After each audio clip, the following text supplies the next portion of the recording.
The Garden in the Desert. Written by Cobra Powers.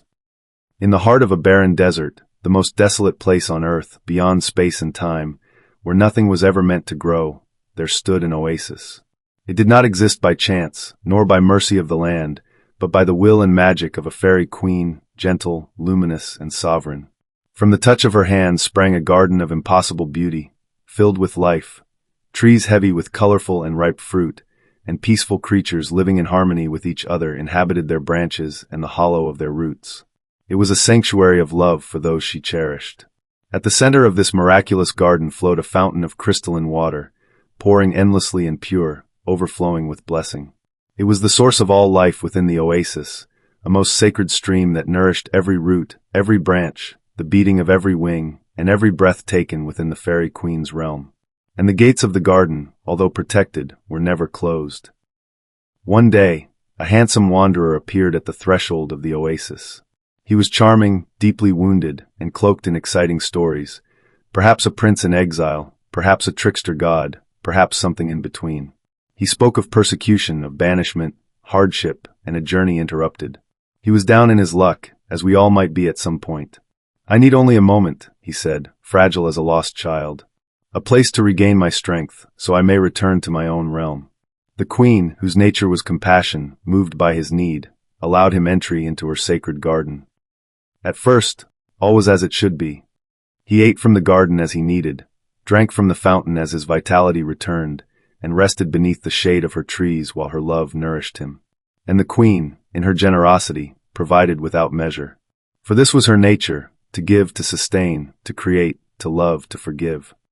They spent time together walking the garden, sharing stories and wise sayings, telling each other jokes, and affection grew between them. The queen thought, company after so long, it is a welcome gift, knowing full well his stay was temporary and that he would soon depart. But the wanderer did not leave. Days stretched into nights, and nights into cycles of the moon.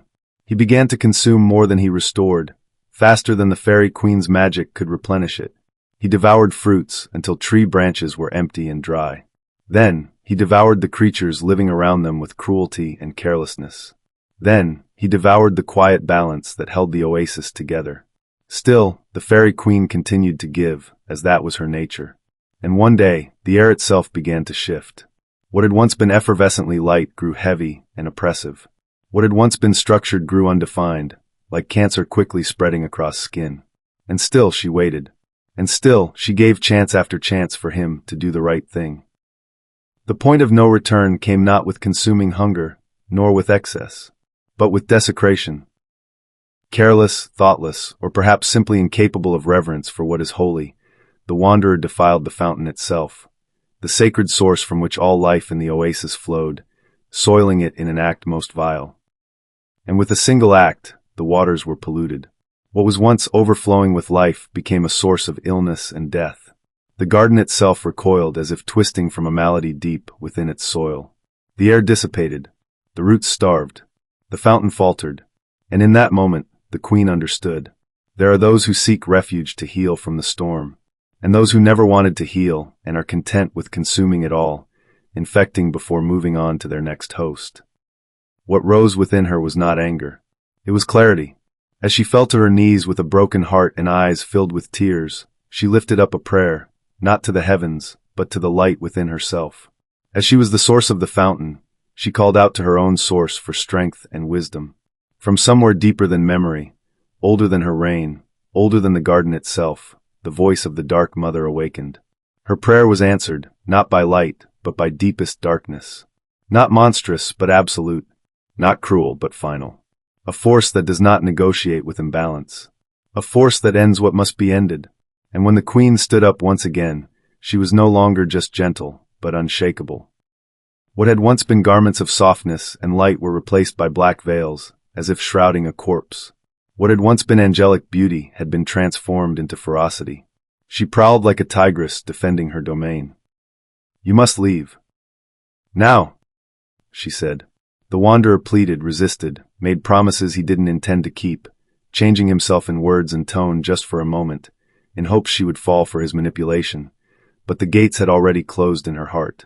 What had once been given from a place of overflow, like the light of the sun, had transformed into a destructive force like a black hole.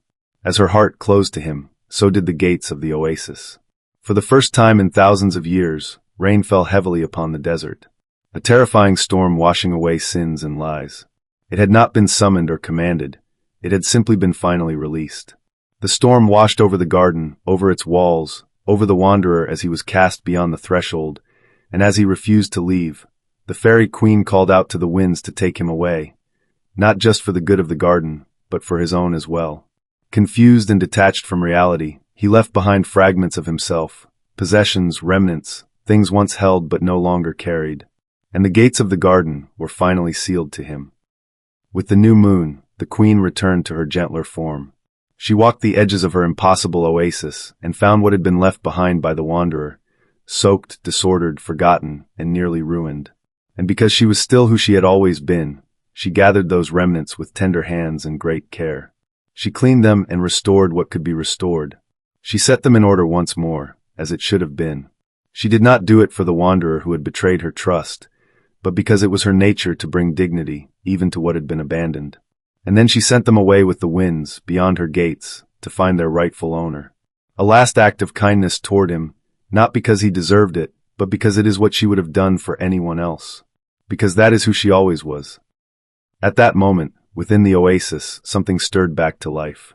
The fountain, once clouded and polluted, began flowing again, now clean, clear, luminous, and sparkling with the light of the sun returning from behind the clouds once again. But now, around the fountain shimmered a barrier of light, opalescent, iridescent, beautiful, and impenetrable. Not to all, only to those who could not honor it.